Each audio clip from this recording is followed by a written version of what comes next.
same old move, always the same old move. It's never gonna change, is it?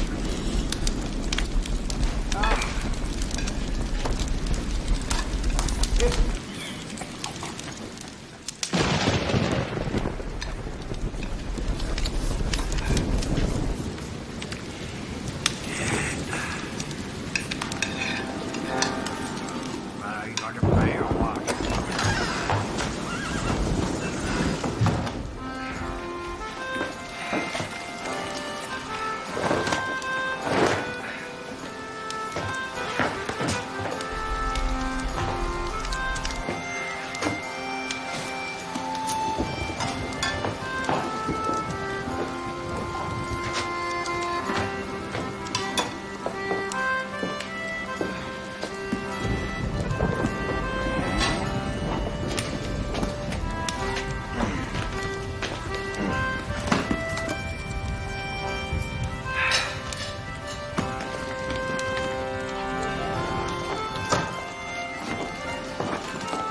Wanting dinner, sir. There's a great leg of mutton tonight, and perhaps a flagon of beer to go with your meal. Thank you, Mrs.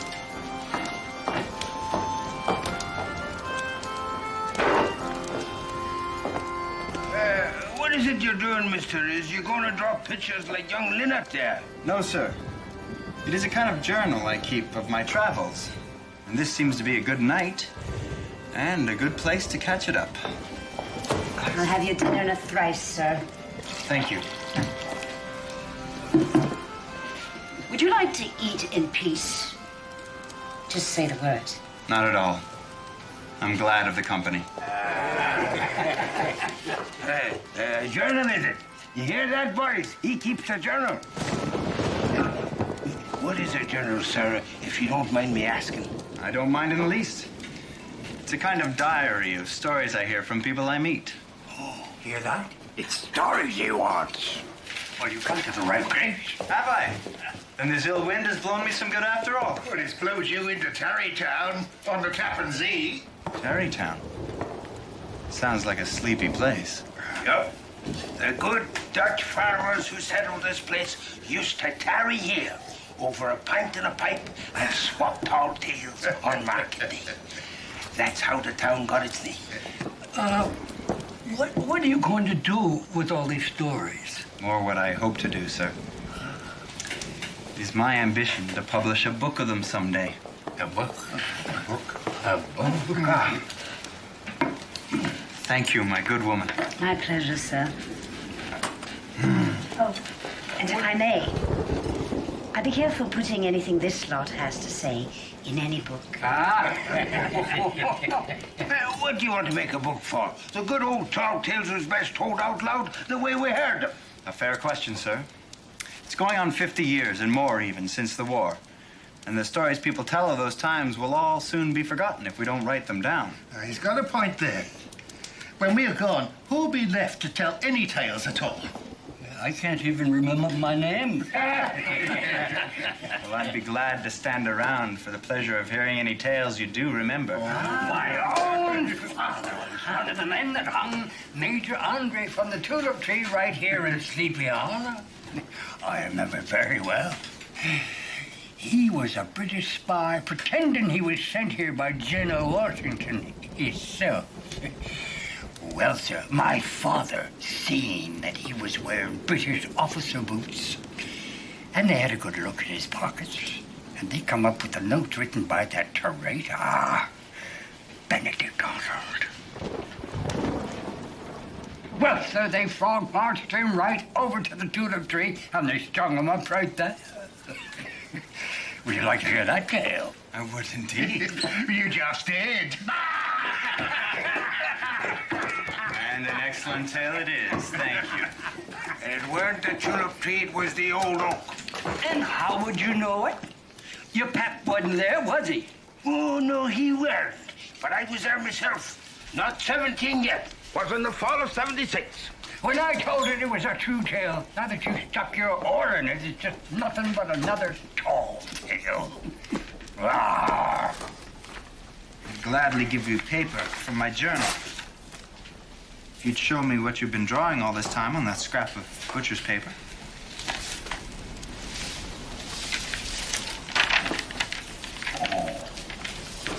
And who would this be? That would be Mr. Ichabod Crane. Couldn't be no other. Aye, that's him. It's as if Lynette has seen him in the flesh itself. It seems Lynette thinks there's a tale to be told about this Mr. Crane. Oh, aye, and so there is. And I'll be the one to tell it. As for the rest of you, you were nothing but a bunch of runny-nosed brats, if you ever saw the man or not. Ichabod Crane, the only man to be taken outright from this world by the headless horseman of Sleepy Hollow. Now that does sound like a good tale. Just showed up on the Sleepy Hollow Road one day in the spring of 91. A Yankee out of Connecticut, or so he said. Looking for work as a school teacher, or so he said. Or so he said. So he said.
Good day to you, gentlemen. I wonder if you'd be so kind as to direct me to the home of Mr. Hans Van Ripper. Wow. Here you go. Go on now. Let's go, fellas. And what business have you with him, stranger? I have it from a man I met upriver that there might be a position for a man of letters as headmaster of the Sleepy Hollow School. I am told that Mr. Van Ripper is the superintendent. You may mock me, my good young man, but I assure you no better candidate is likely to be found. I wasn't laughing at you, friend. Just at the idea anyone would want the job. But I'd say you're just the man for it, if anyone is. Wouldn't you, boys? Straight on a quarter mile. You'll come to a path. There's a sign there for those who can read. I'm told it says Van Ripper Farm. I need some more, Will. Ooh. It's a hot one, I must say.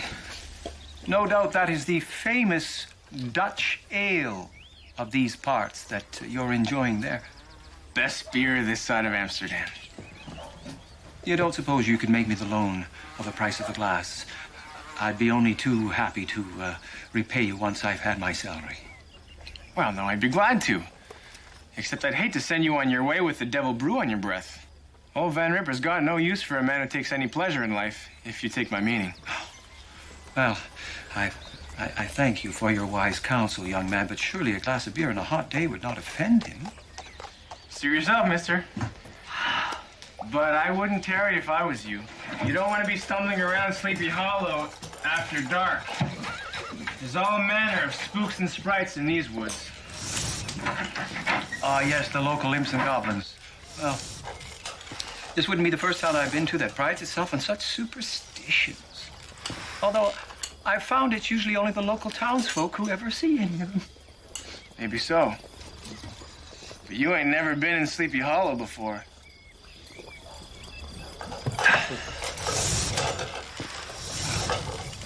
True enough. Well, I'll consider myself warned then. Oh, I thank you for your hospitality, and I look forward to the day I can repay it.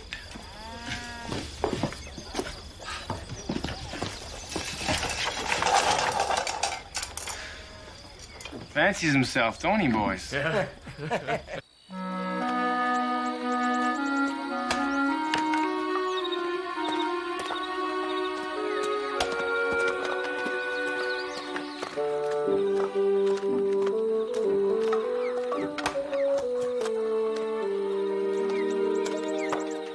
Excuse me, sir. Would you be Hans Van Ripper, superintendent of Sleepy Hollow School? You, government man? Ichabod Crane, sir. Late of Hartford, Connecticut, come to seek the position of master of the school. Yankee? What brings you here? Well, as I say, sir, I'm offering the benefits of my hard-won erudition in molding the minds of your fine young students. Does that mean you can read and write? Indeed, sir.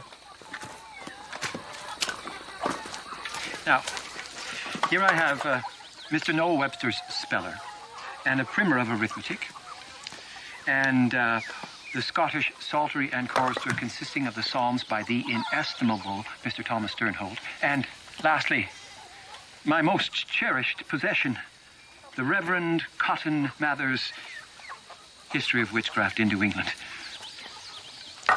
Now, I assure you, sir, I have read all 4 of these tomes, all through. You can do sums. I can. And the tables of multiplication, the disciplines of division, all the secrets of Pythagoras' geometer. Wasn't thinking of hire no Yankee. Well, this is indeed a fortunate day for you, sir. Now, if it were not for my profound love of the countryside, I would still be lecturing at Harvard College's School of Divinity. Well, no one else is showing up for the job. So I guess it's yours. 2 shillings a month and room and board. Shared out between all the farmers hereabout as has a young'un in the school. Now, if I may say so, sir, that's a pittance for a man of my erudition and reputation. Take it or leave it. Makes no difference to me whether we have a school teacher or not. But, Miss Van Ripper, you're the superintendent of the school. It's my bad luck the schoolhouse sits on my back pasture. Otherwise, I wouldn't waste my time with you. This is where you'll sleep tonight, until arrangements are made. Didn't find that hard to do, as sleep is pretty much all anybody does around here.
Oh, save me not from my deserts, but for thy mercy's sake.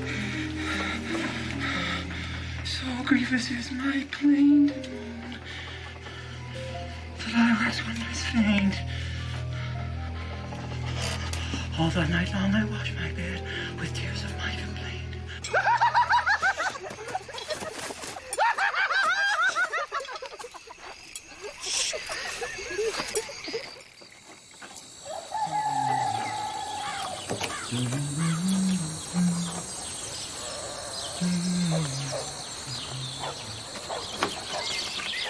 Oh, good morning. What's all this? Oh, just a precaution against the devil's imps and goblins. These woods are home to many such of most unusual power. You don't say.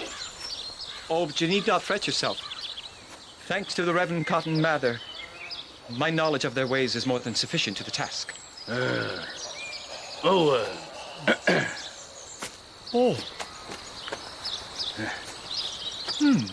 I'll write about the valley. Let people know the school is opened up. Well, I look forward to meeting my fine young charges. I said I'd let them know, but seeing as we ain't had a teacher in more than a year, I suspect they noticed. They've been doing just fine without any schooling. And so, dear students, you will find in me a teacher who intends to instill in you a love of learning, of hard work, of pious discipline, of country, and of God. I'm a firm believer in the golden maxim that to spare the rod is to spoil the child. A question. Can anyone tell me what that means?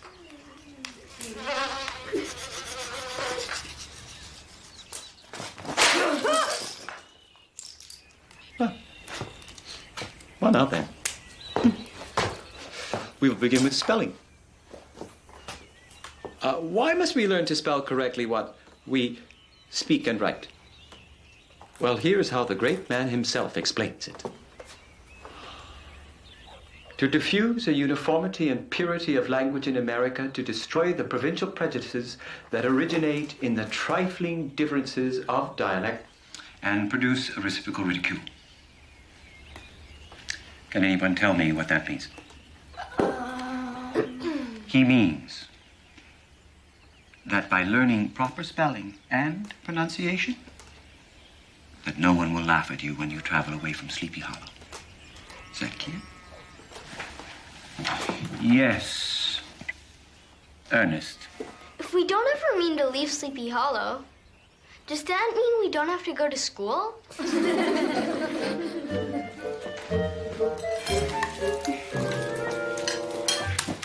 Oliver! See what fine manners Mr. Crane has when he's eating, children. I hope you're learning from his example. Yes, an excellent repast, Mrs. Van Eck. You are an inspired cook, if I may say so. You're too kind, Mr. Crane. You'll not be teaching no newfangled notions, will you? I don't believe in no new notions. Oh, no, sir. Nothing but the finest in old notions. The old notions are the best. I particularly disfavor this new notion of paying taxes. No, I don't expect teaching the youngsters anything to do with taxes, Mr. Van Eck. You need have no worry on that score. And you won't have to be teaching Ernest here to count any higher than 20. That's all the hens that fits in our coop. Oh, well, I'll bear that in mind, Mr. Van Eck. Well, you don't have to swallow your whole week's board at one sitting. Yes. Let Mr. Crane finish the end of his meal in peace. No offense intended. Wouldn't want to see you busting at the seams on your first night is all. Oliver. Well, I've got my chores.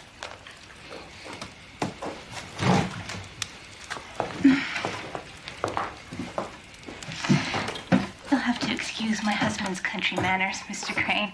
Oh, that's quite all right, Mrs. Van Eck. A man of the land isn't likely to understand how the rigors of headwork leaves one ravenous. Of course it does.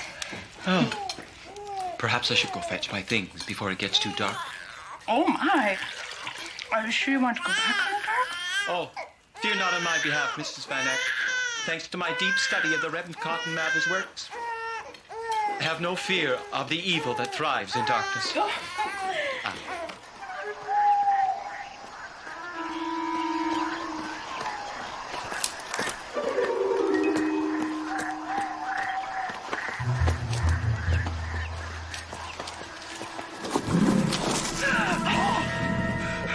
Spare me, you terrible apparition.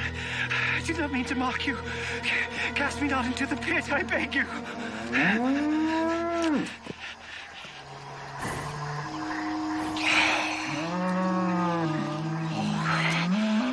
Go on, you old fool cow. And the next time we meet, let it be at table.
An excellent message, Pastor Van de Veen. The credit is the Lord's, Mr. Crane, for it is his word which inspires my poor ones after all. Yes, indeed. You and your fine church are excellent in every regard but one, though it's no fault of yours. And that would be? Why, a singing voice. Now, I take no false pride in having such, but I would employ it for his greater glory with your kind permission. What exactly do you have in mind, Mr. Crane? I would gladly undertake to give lessons in liturgical choristry. With your blessing, of course. Well, you do have a very strong voice, Mr. Crane, but... what say you, Pastor? Do I have your blessing in this enterprise? Oh, well... Folks will marvel. They will marvel. Yes, but... Well, I know what concerns you. Yours is a poor country church, after all. Now, I will gladly reduce my usual fees for such professional lessons to a mere shilling per pupil. Papa! Papa, twice please. a week? What? Will you excuse me? Please. Forgive my intrusion, but please allow me to introduce myself. I am Ichabod Crane, headmaster of Sleepy Hollow School, and at Pastor Van de Veen's kind invitation, choir master of Terrytown Church. How do you do, Mr. Crane? I'd like to introduce my husband, Baltus Van Tassel. My pleasure, sir. You sing loud enough to wake the dead, sir. I'm surprised their ancestors didn't jump out of their graves to see what all the fuss is about. Well, what can I say? It's a gift, Mynheer Van Tassel. But I could not help but take note of Madame Van Tassel's lovely singing voice and that of your lovely daughter. If they would but attend my psalmody classes, they would be the glory of our choir. Oh, Mr. Crane, do you really suppose that we could be good enough to sing before the congregation? Oh, you have the voices of untutored angels, Madame Van Tassel. Goodness, Baltus, did you hear that? I don't know what I'm hearing exactly. I shall certainly attend your psalmody class, Mr. Crane, and do my best to prove worthy of your choir. Wonderful, Madame. And your daughter? Oh, she has a mind of her own, that girl. Stubborn as a mule, you mean? Just like your father. Oh. Katrina, we're going. Katrina, dear, this is Mr. Ichabod Crane, our new schoolmaster. I am enchanted to make your acquaintance, Miss Van Tassel. Katrina Van Tassel. She was the most beautiful girl I ever saw. And the richest. There wasn't a man alive in Sleepy Hollow who wouldn't sell his soul to the devil for Fair Katrina's hand. Till Ichabod Crane came along. Well, you wouldn't suspect it just looking at him. And who'd have taken him for a thief of hearts? Brawn Bones certainly never did. To wicked man his ear, nor let his life as sinners do, nor sat in scorner's chair, but in the love God the Lord doth send his full delight, and in the same doth exercise himself both day and night. I'm sorry Katrina couldn't come. She's gone to Dobbs Landing for the cup races tomorrow. They've gone to cheer on our town's champion, Mr. Abraham Van Brunt. Oh, I'm relieved to hear it. I was disappointed to think our choir would have to do without her angelic coloratura. Her what? Oh, that's a Russian phrase for a singing voice of many bright colors, if you will. Like Joseph's coat in the land of Egypt. The sort that is suitable for opera. The voice, that is, not the coat. My. I don't believe we've ever had such a cultured gentleman in Sleepy Hollow. Why don't you come to dinner with us tomorrow night, Mynheer Crane? Well, I'd be honored.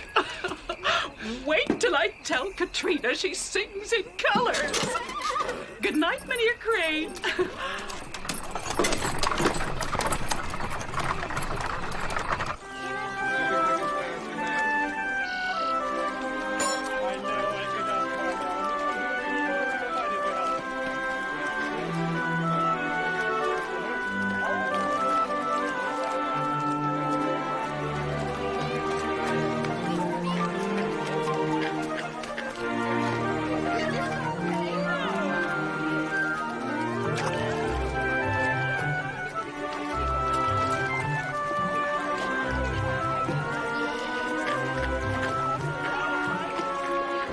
Just talking to a fellow I know from Sing Sing. Thaddeus Kinkle. I'll be racing against him. Oh, yes? I know Thaddeus. What about him?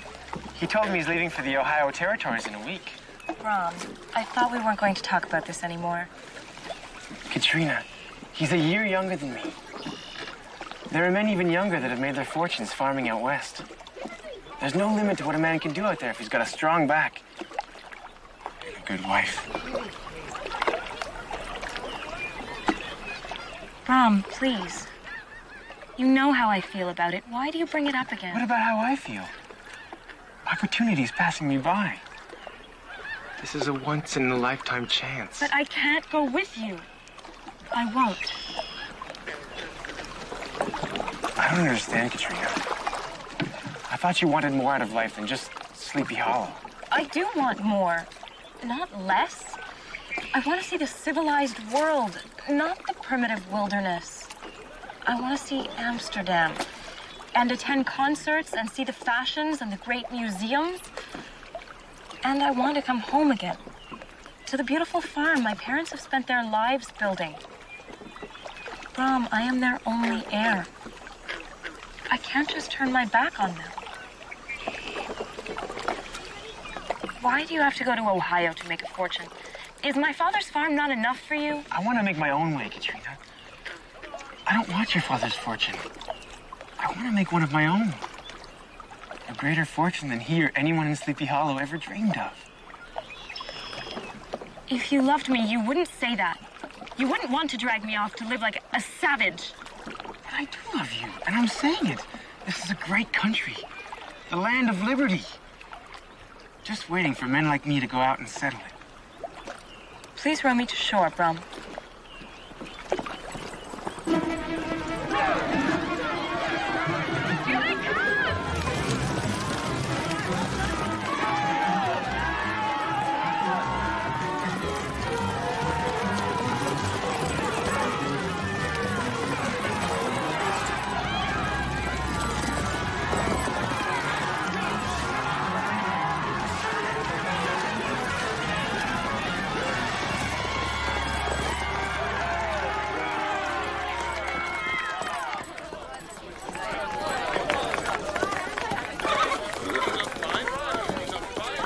Looky here, Katrina.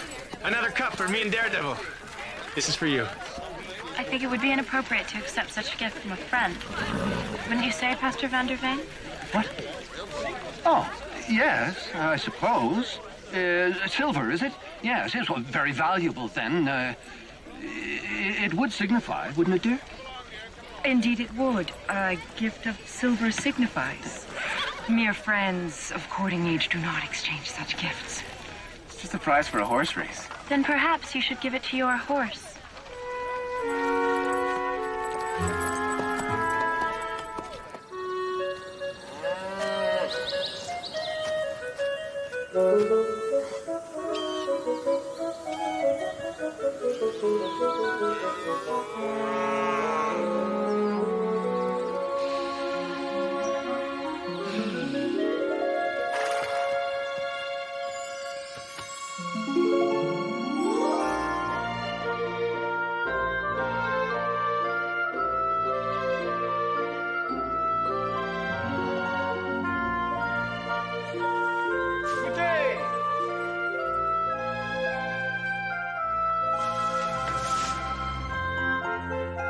Good day to you. Carry on. Katrina! Katrina! I'm home! Why, Mr. Crane, you're early. Oh. Punctuality may be a minor virtue, but it is a virtue nonetheless. And one can never have enough virtue. Therefore, to be early has even more virtue in it than to be on time. Indeed. My goodness. I never would have thought of that. Come in.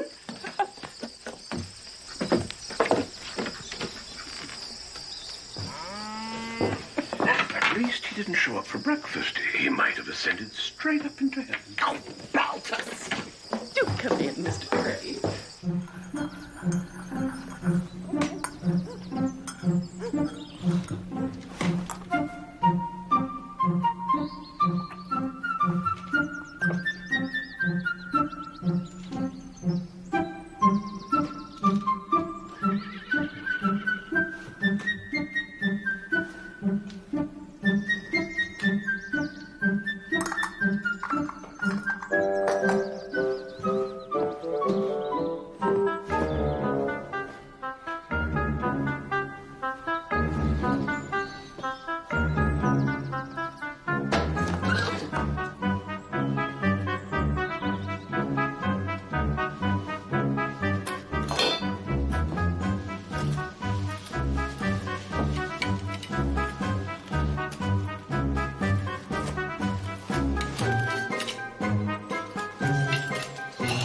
There are 13 of them spoons in there, if memory serves.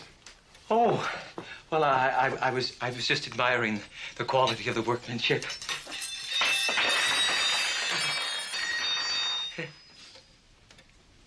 Dutch, no doubt. English, as a matter of fact. Had them from the box of a redcoat officer in a skirmish not half a mile from this house in summer '74. You would have done better to carry a second musket instead of a tea service. But that was his misfortune and my providence.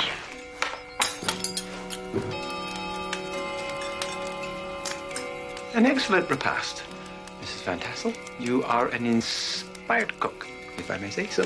It's just simple Dutch fare, Mr. Crane. Nothing like what you're used to, I'm sure. No, you underestimate yourself, my dear Mrs. Van Tassel.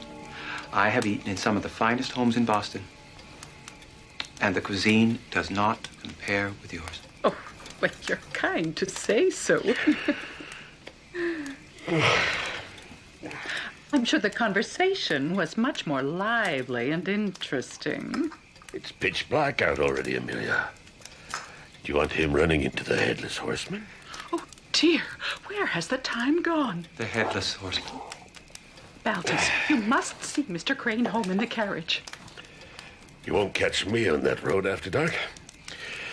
I'm going to bed. Good night to you, sir. And Godspeed you.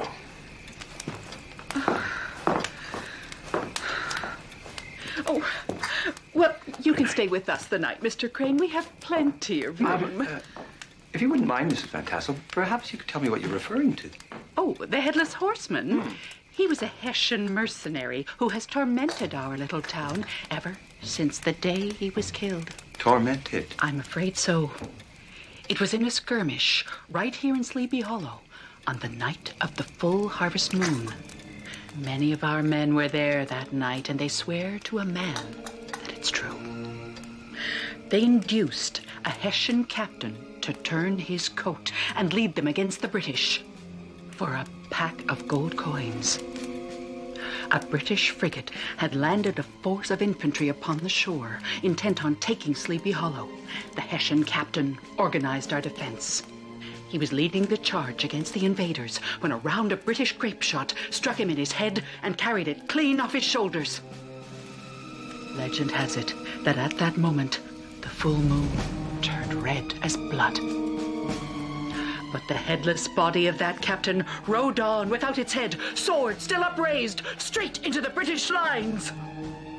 Our boys, led by their headless captain, drove them redcoats out of our hollow, and they never come back. Oh. My goodness. An excellent tale. A wonderful example of the genre of the local legend. Genre? Oh, it's an Italian word, meaning a story widely believed by the inhabitants of a particular place. And it really doesn't scare you to go home on the Sleepy Hollow Road? Oh, not at all. Not a bit.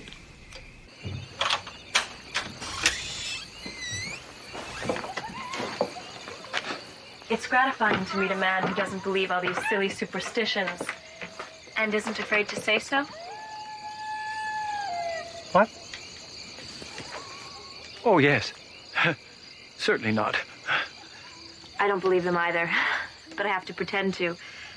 Everyone here is so proud of their ghosts and goblins. Well, often these stories are the only way of passing the time in these little villages. But an educated man like myself does not take them seriously, I assure you. Well, Mother didn't tell you why people are afraid to go on the Sleepy Hollow Road at night. No, she didn't. It's just more silly nonsense. And I'm sure you must be tired. No, not at all. I'd be very interested to know why people are so afraid to be on the road at night. Old Heinrich Brewer wasn't afraid of ghosts either. And like you, he wasn't afraid to say so. One night, about the same time of year as this, he took the Sleepy Hollow Road for a shortcut coming back from a trip to Manhattan. Those he was traveling with took the longer road for fear of the horsemen. But he scoffed at them and boasted he'd be home an hour before them. He never made it home. Up and down the Sleepy Hollow Road, people heard him screaming and begging for mercy, but no one dared go out. They found him the next morning in the churchyard, with his head pulled down into the earth of the horseman's grave as far as his shoulders. It seemed the horseman meant to take it down into the grave for himself. When they pulled him free, his eyes were still staring at the horror that loomed over him at the last. His face was as white and bloodless as a sheet of paper, and his neck had been stretched as though it had been hung on a gibbet. You see? Silly, isn't it? Oh, yes. Quite, ridiculous. Good night, Mynheer Crane. Oh. Indeed, I should be on my way. Night.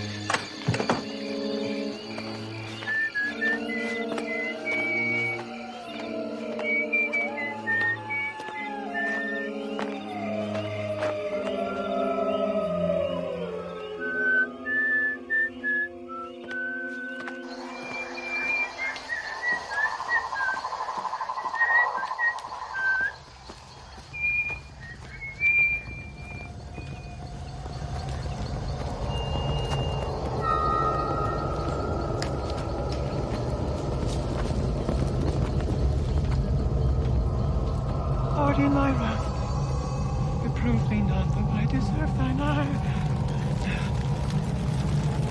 Nor yet correct me in thy ways. Lord, I be. For I am weak, therefore, oh Lord, of mercy forbear. Oh, my goodness. Do you think Mr. Crane has met the Headless One? We can only hope. How can you say that? Poor Mr. Crane. Poor horseman. Your precious schoolmaster has likely scared the wits out of him with all that bellowing. Oh. Ah, here we are at last. Good evening, Mrs. Van Tassel. Good evening, Mynheer Crane. Miss Van Tassel. Well, if you please, ladies, I think we're ready to begin.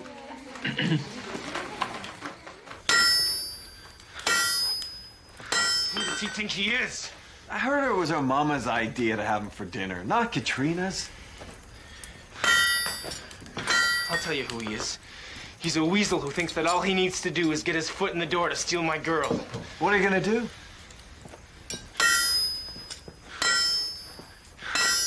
We have open house on Sundays after church. Why don't you come and have a cup of tea?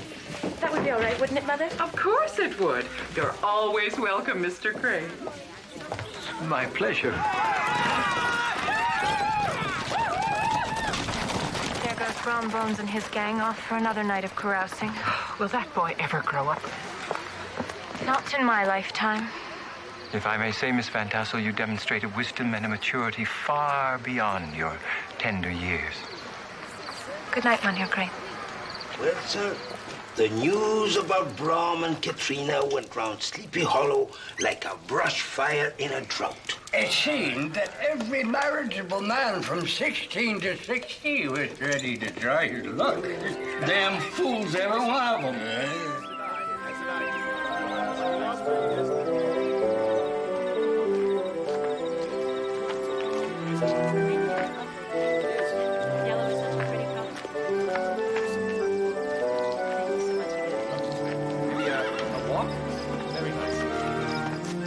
Miss Van Tassel. How lovely to see you. Mynheer Crane, I'm so glad you could come. If you'll excuse me, I'm going to take a stroll with Mynheer Crane. Please, stay and finish your tea.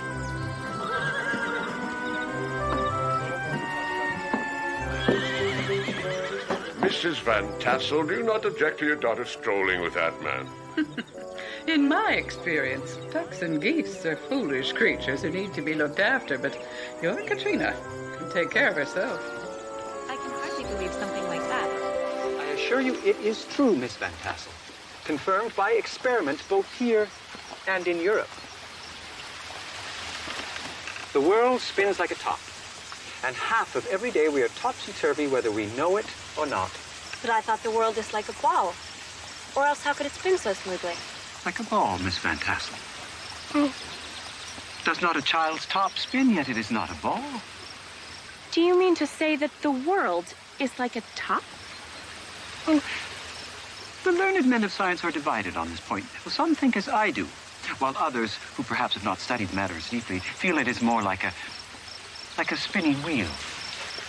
Now, both these forms have spinning as their very nature, while balls have bouncing as their nature.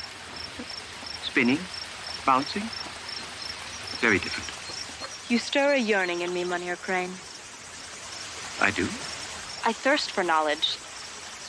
I'm so grateful to you for sharing yours with me. Miss Van Tassel, won't you call me Ichabod? We should be getting back. Oh, yes, of course. If the growth is like a top and spins on its point, then what is it standing on? What? Oh, nothing. I'm sure I'm just being silly. Shall we go back to the house?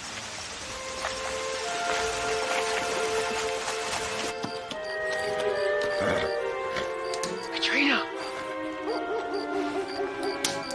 Katrina!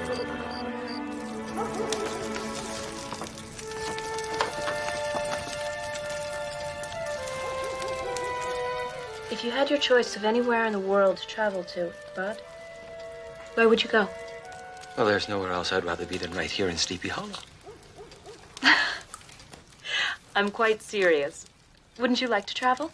Well, sometimes it seems like all I've ever done is travel from one place to another. But don't you want to see the great museums of Amsterdam? Or hear an orchestra play? I dream of seeing my homeland. Oh, yes. Well, I long to travel. To see the pyramids of Egypt, the Great Wall of China. The world is full of wonders. Is it so unusual to have a wall in China? Well, I suppose it must be.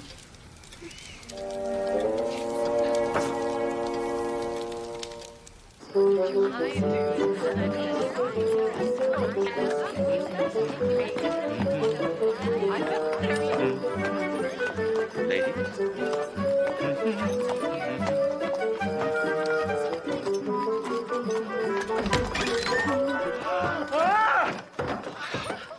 Run! Run for your lives! The devil has taken possession of the schoolhouse!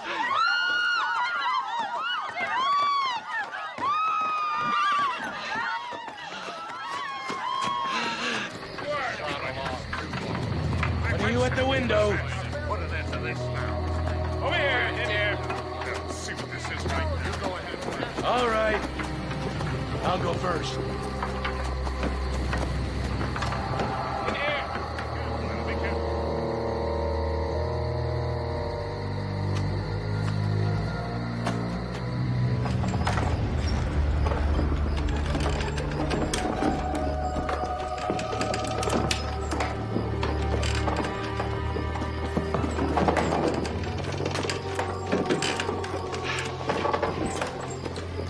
This is the devil's work. He makes himself known by turning things topsy-turvy. It's meant to drive me out of Sleepy Hollow. But I will not be driven out. We will fight him together. Looks like the devil's using hammer and nails to work his spells these days.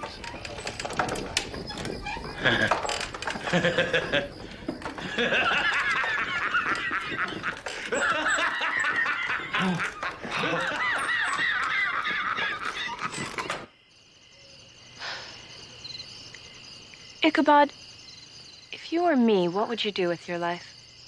Do? Why, travel the world, of course. Yes, I know, but would you have some ambitions to accomplish something as well? Ambition? Oh, yes, of course. Ambitions, yes. Well, you have ambitions. Noble ambitions. I do. You hope to one day marry, as do I, although it is a daunting challenge on a country schoolmaster's stipend. Do you desire well? Well, I've never really given it a thought, although I've always trusted in the good Lord to provide. So he has, although at times he's tested me sorely. Would you spurn it if you suddenly found yourself in possession of wealth? Well, Would you give it away and keep only what you needed to live your dreams? Give it away? Oh, no. Bear in mind, Katrina, if the man of virtue gives his wealth away, well, those who have it from him would likely be of lesser virtue, and thus evil and not good would come of it. Of course, they might not be of lesser virtue just because they're poor. Question is a difficult one. Ichabod, are you all right? Hello, Katrina. What are you doing here? I brought you a new singing master, even louder than the old one. And what's more, he won't cost you your inheritance. He'll sing for free, or at least the odd table scrap. I've trained him myself. Go away, Bob. You're only making a fool of yourself. I don't see what difference that makes now. Do you, Katrina? Abraham Van Brunt, what do you think you're doing? Good evening, Mrs. Van Tassel. Mr. Van Tassel. I hope I haven't disturbed you, but I know how much Katrina admires loud singing. Are you all right, Ichabod? Oh, no, I'm fine. I'll just sit down a moment. Do you see what you've done, Mr. Van Brunt? No, I'm sure he didn't mean his childish prank to cause me any injury. No, you're right there. That was just a lucky turn. Come along, Brum. Let's see if there isn't a little reward for your reverent mutt, huh? I think a drink is in order after that performance. I think Mr. Van Brunt has had quite enough to drink already. Oh, I meant for the dog, my dear. I see I've gone and made you upset, Mrs. Van Tassel. I'm very sorry. Come on. Katrina, go and fetch one of your father's robes. You can come and change in the guest room, Mr. Crane. I will get the stain out of your suit and steam it and press it. Oh, no. That's hardly necessary, Mrs. Oh, nonsense, of course it is. You can't go home in your soiled wet clothes. You haven't done your cause much good with this. My cause is lost, Mynheer. Oh, she's just 18 years old. She doesn't know her mind. She just thinks she does. And she's angry with you. Have a little patience until she sorts it out. I mean no disrespect. But am I wrong to want to make my own way in the world? Not just step in here and have the benefits of all you've accomplished? Katrina feels she doesn't want to turn her back on me and her mother and run off with you to Ohio. I love her more than life itself. I don't believe he loves her. Not like I do. Go home, Brum. You stop drowning your sorrows. You'll need a clear head and sharp eyes to seize your chance when it comes. You do that.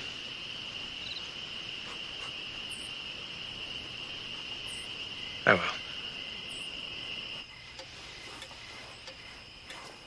It occurs to me that if a stranger were to come in now, he would judge you to be the master here, and me the guest. Oh, I doubt that, sir. I think anyone would see immediately who is master here. What do you think, Crane? Would you like to be master here someday? Oh, Mr. Van Tassel, I would never even think such a presumptuous thought. No, wait. I am a man who appreciates plain talk, Crane. It will fall to my daughter's husband to prosper this farm for her and for my grandchildren.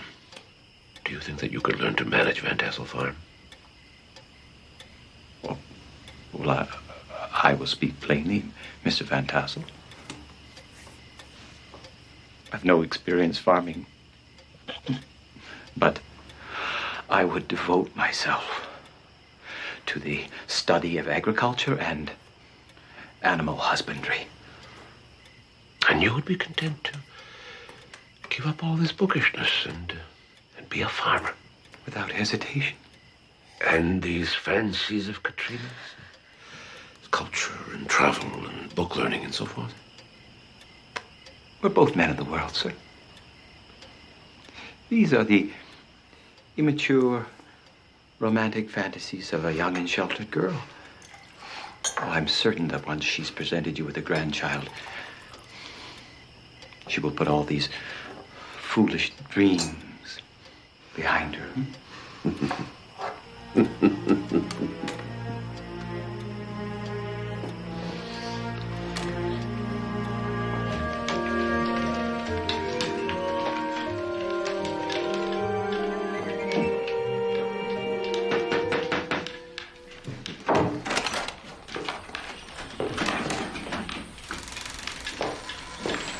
Morning, Mr. Crane. Mynheer Van Tassel extends an invitation to a harvest merrymaking this evening. He hopes you can attend. Miss Katrina has invited me to a merrymaking? I suppose she concurs, sir. Tonight? I believe I mentioned that as well, sir. I'll be there. You tell Miss Katrina, I'll be there. Many will be glad to know it. Good day.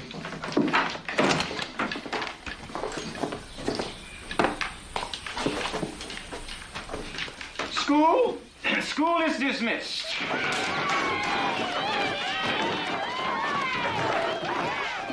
And tomorrow shall be a holiday too.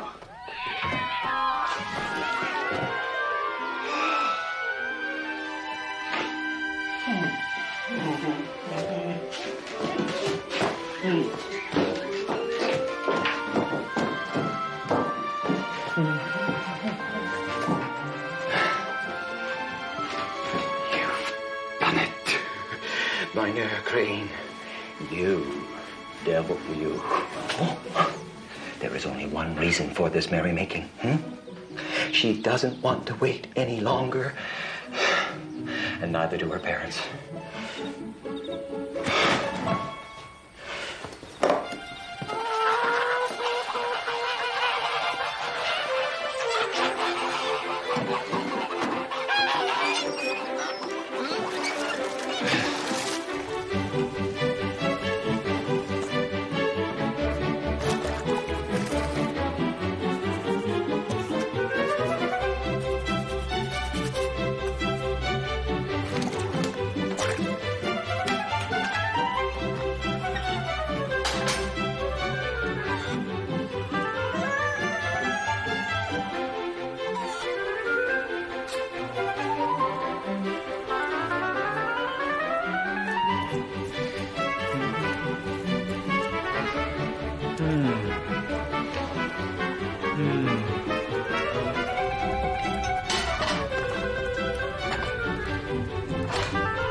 Be the master of the Van Tassel farm. No, in the fullness of time, the Crane farm. No, the Crane estate.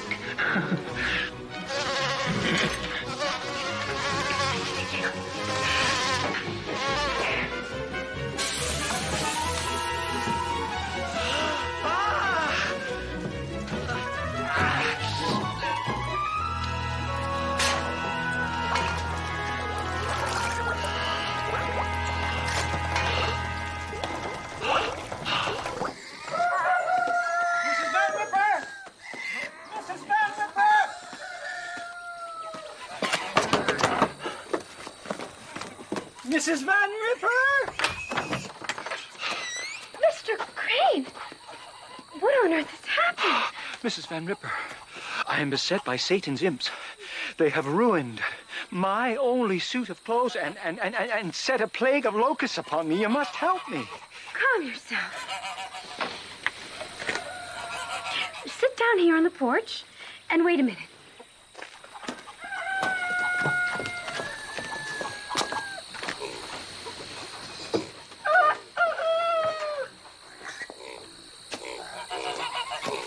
This is my husband's wedding suit.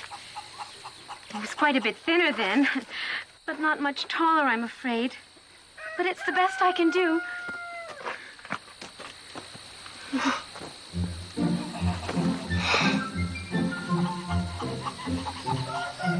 God bless you, Mrs. Van Ripper. God bless you, Mrs. Van Ripper.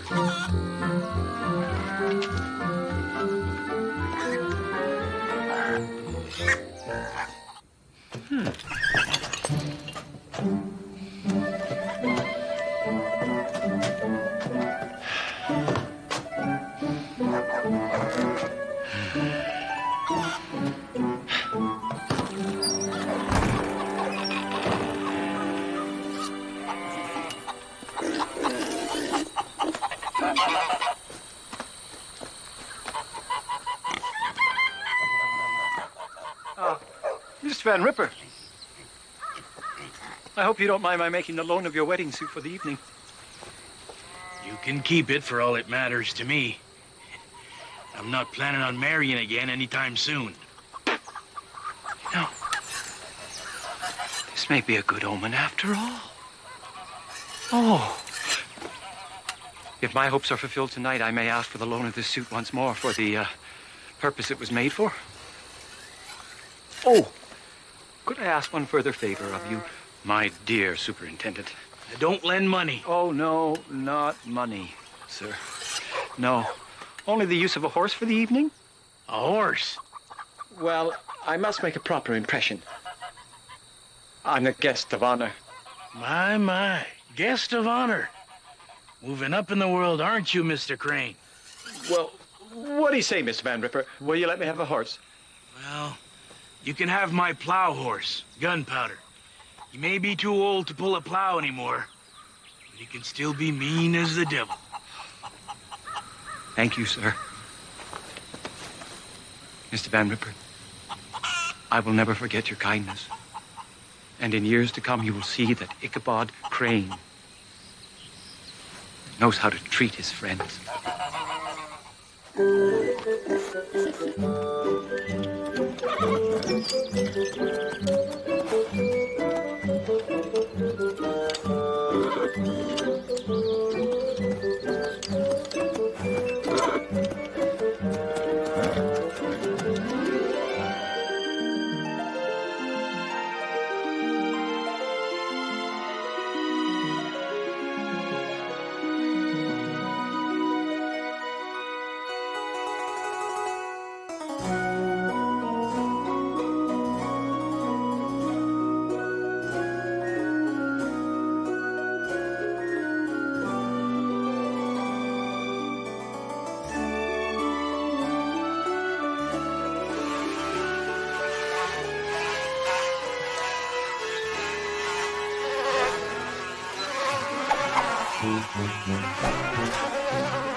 Gunpowder, come back here!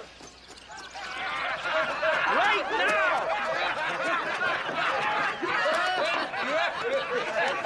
Gunpowder was the most famous plow horse in Sleepy Hollow. Pardon my ignorance, but what makes a plow horse famous? Had no sense of direction. And when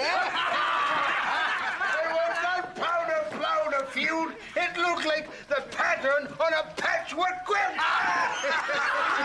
That old workhorse wasn't just dumb, he was downright ornery. Just like his owner. Gunpowder and Ichabod, there's a sight you should never forget.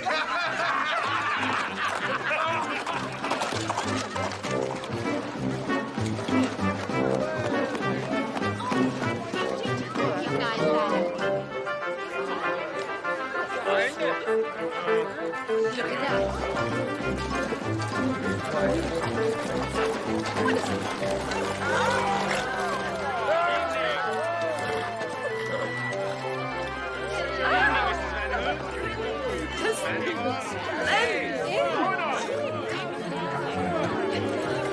All right, then. Actually, Madam in the Heights. Isn't it wonderful? Excuse me, ladies. Ichabod. You didn't have to dress up. It's only a harvest merrymaking. Oh, I'm sorry I'm late, Katrina. I had a bit of difficulty with my horse. He's a spirited animal. It took me a while to break him to my will. I hope I didn't worry you. Excuse me a moment.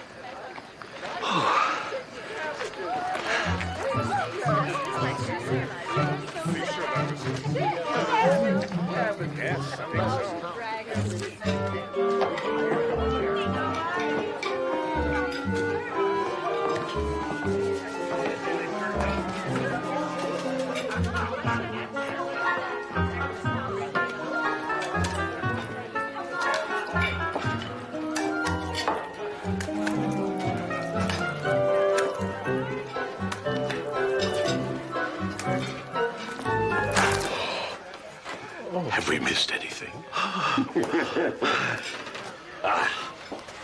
There. That should hold you for a bit. Oh, You are too kind, Bonnier Van Tassel. And have a glass of beer. Wouldn't want you choking on this night of all nights. Enjoy yourself.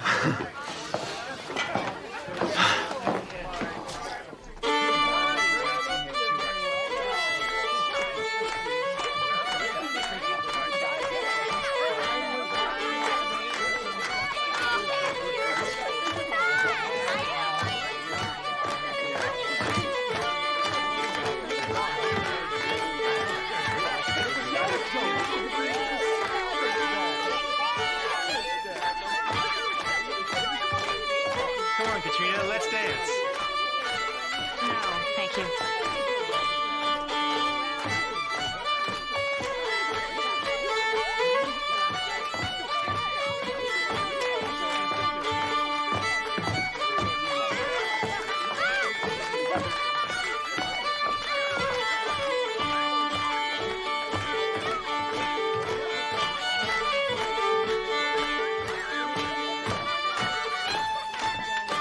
Just one dance. Oh.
The storytelling has just begun. I'm sure you don't want to miss that. Oh, what? Oh, yes, but, Oh, don't worry about Katrina. The night is still young. Oh. No, I don't want to talk about Katrina. Bob. What's going on, Katrina? Did that Yankee schoolmarm cast some kind of spell over you? You're acting like you're sweet on that fool. What, do you care if I am? Katrina. I love you. I know you. You can never be happy with that grasshopper. I'm asking you for another chance. Ichabod doesn't just dismiss my dreams as you do. Katrina, my exquisite one. Though it is no fault of his own, your Mr. Van Brunt is nothing but an ignorant blacksmith. If you, fair Katrina, would only grant me your hand in marriage, I would gladly teach that poor fool by my example. What say you, fair Katrina?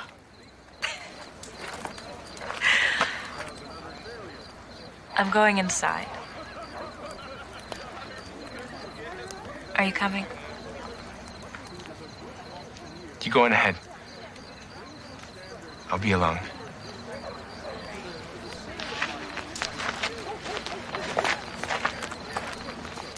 He dropped to his knees, frantically digging at the gravesite with his bare hands, his fingers ripping at the tree roots that strangled her coffin, his eyes burning and blinded by the dust of her grave. And suddenly, a woman's hands pulled him into the black pit, screaming! Till death do us part.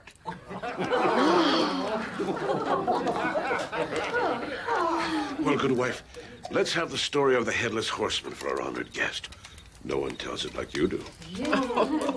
I'm afraid Mr. Crane is very hard to impress. I told him the tale at this very house, and he still walked the Sleepy Hollow Road after the witching hour, although I offered lodging. Didn't you, Mr. Crane? I did. I think you'd be more impressed if you ran into him. Oh, but I did run into him, Monier. But I'm not altogether sure that it was your headless horseman and not some other soldier of Satan, for I did not see his head or lack of one thereof. But I can assure you he came with companion ghosts. What happened, Mr. Crane? Tell the tale. Tell the tale. Tell the tale. Well, I was proceeding homeward to the Van Rippers, where I was boarded that week, when the haunts charged me altogether. Well, had I shown fear, they would have succeeded in their purpose, but I stood my ground. And just as they were about to trample me, they vanished like the mist into nothingness. Just vanished, did they? Like that. I can hardly believe it. I doubt it was the horseman he saw. For no man can stand in his way and live. Well, Mr. Van Brunt, I believe your headless horseman fears those who do not fear him, which explains why he charged me in the company of a host of other mounted ghosts, as if he knew that by himself he would be at the disadvantage. Brave words, sitting here in a room full of God-fearing people, with light and good food and whiskey to warm your soul. But I'll wager your blood would run as cold as mine did were you to meet the real headless horseman on the dark road all alone. You've seen this headless horseman? Seen him. And more. Tell the tale. Tell the tale. Tell the tale.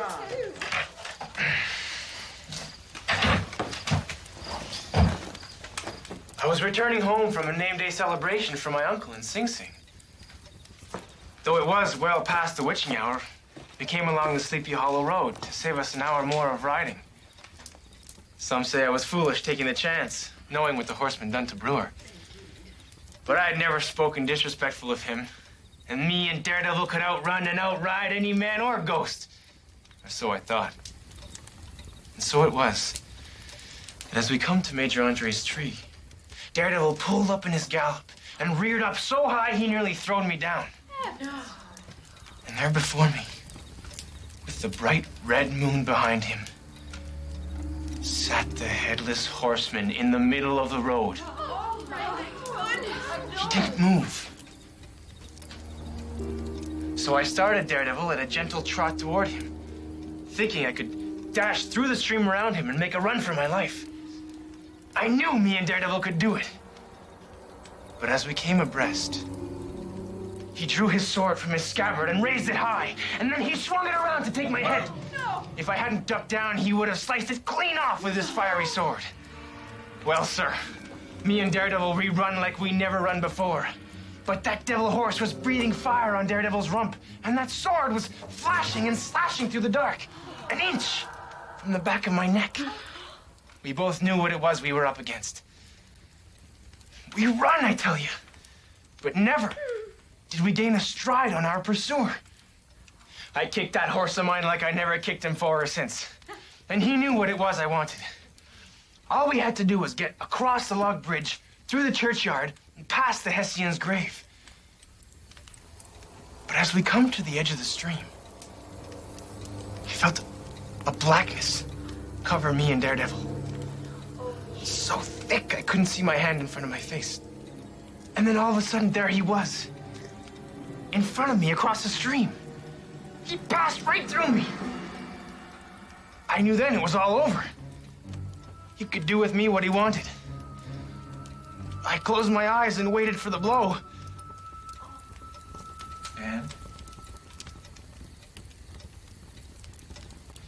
Anne? Never come. I opened one eye to see what was taking him so long. He'd sheathed his sword.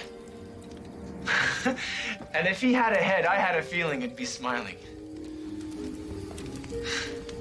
He turned his horse around and trotted back into the churchyard and down, as though into a ravine, until nothing of him remained.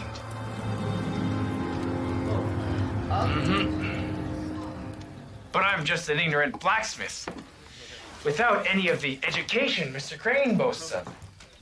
I doubt if I've given him any reason to fear the Sleepy Hollow Road at night. Have I, Mr. Crane?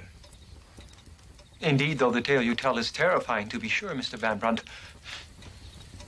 I'm confident and prepared for any such encounter.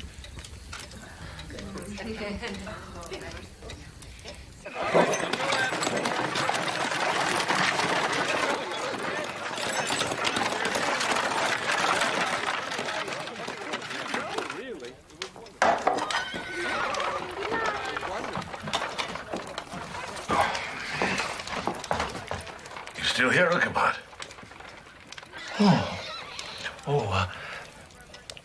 I'll be on my way momentarily, Baltus. I'm just hoping to have a moment in private with Miss Katrina. Well, then, good night, Ichabod, and goodbye.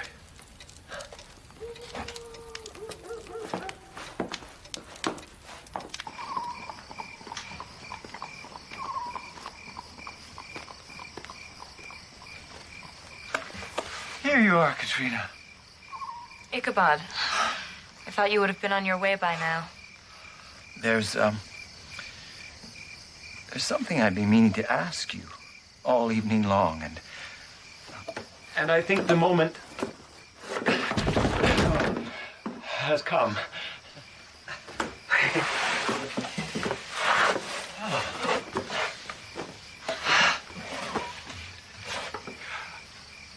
My dear Katrina,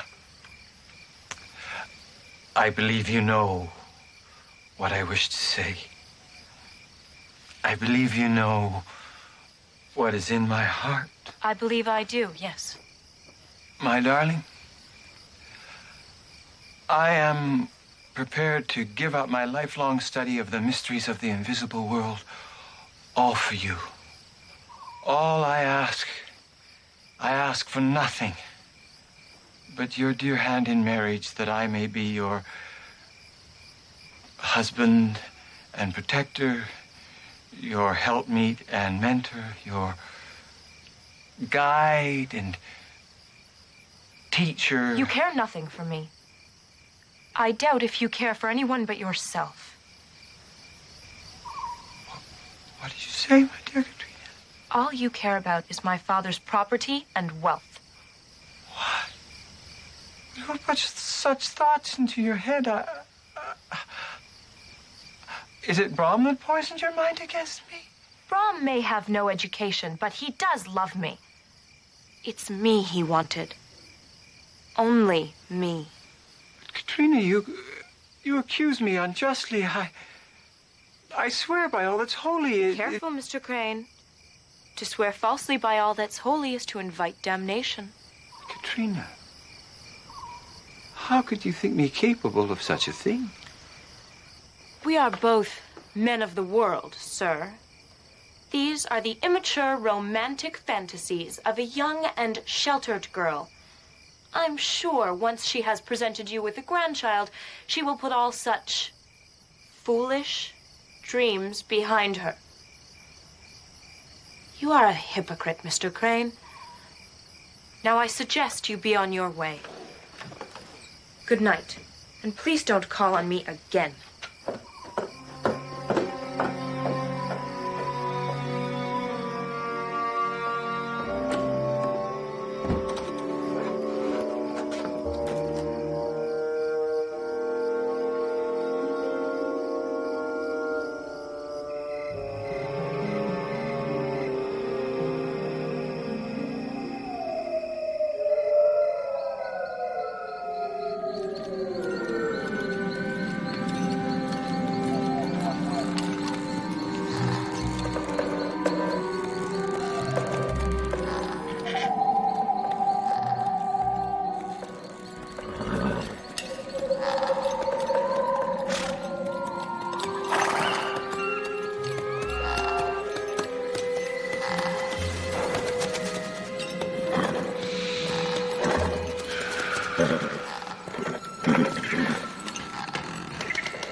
That's it.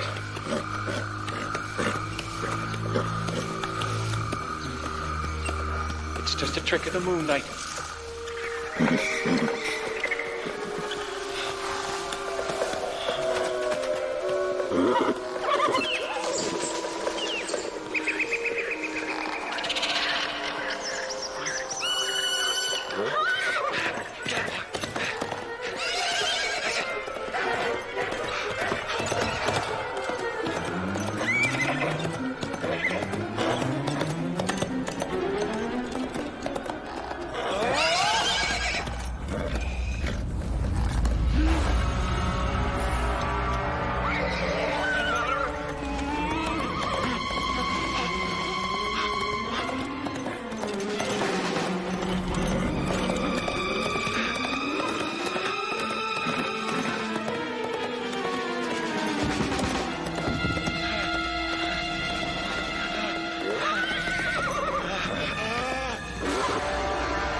Is this your head? It must be.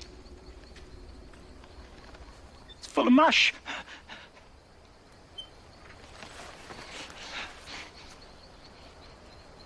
You think I didn't know it was you? Do you suppose I'm such a fool as to think...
Well, if it's what it seems like, he was took by the Headless Horseman right out of this world. I can't understand why such a terrible thing can have befallen poor Mr. Crane. I reckon it was because he was a Yankee. I guess that just leaves us to settle his accounts right and proper. He was a bachelor as far as we knows. Is anyone owed any money by the departed schoolmaster? Well, then, I say we burn all this truck of his. We don't want him coming back from the pit looking for his pipe, I reckon. And no one ever heard any news of the unfortunate Mr. Crane ever again? Well, how could they when he was snatched out of this world by the Headless Horseman? Not even leaving a hair behind. And Brom and Katrina, what of them? They was married shortly after. It was the finest wedding anyone ever seen in Sleepy Hollow. I was there. And danced for the bride myself. And for the honeymoon, Brom Bones booked passage to Amsterdam, and they stayed there the whole of the winter. It's Van Braun's farm now, bigger than ever. And it's parceled out to all the grandchildren. Now, how say you, Mynheer Knickerbocker? Was this a tale worth writing down? Oh, yes. Though there are one or two points on which I have my doubts. As to that, I don't even believe one half of it myself. And I ain't saying which half. Well, then, let's raise our tankards to the memory of poor, unfortunate Mr. Crane. Ichabod.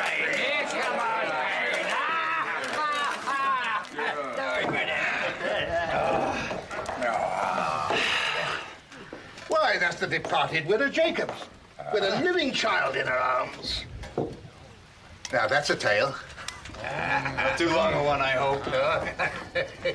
Well, it's said that she died of childbirth way back in the time of old Heinrich Hudson himself. She was the first buried in what became our churchyard, together with her unborn child. Now, at the funeral, there was such a rush. Old Heinrich Hudson had tried to get to the graveside and failed miserably. The crowd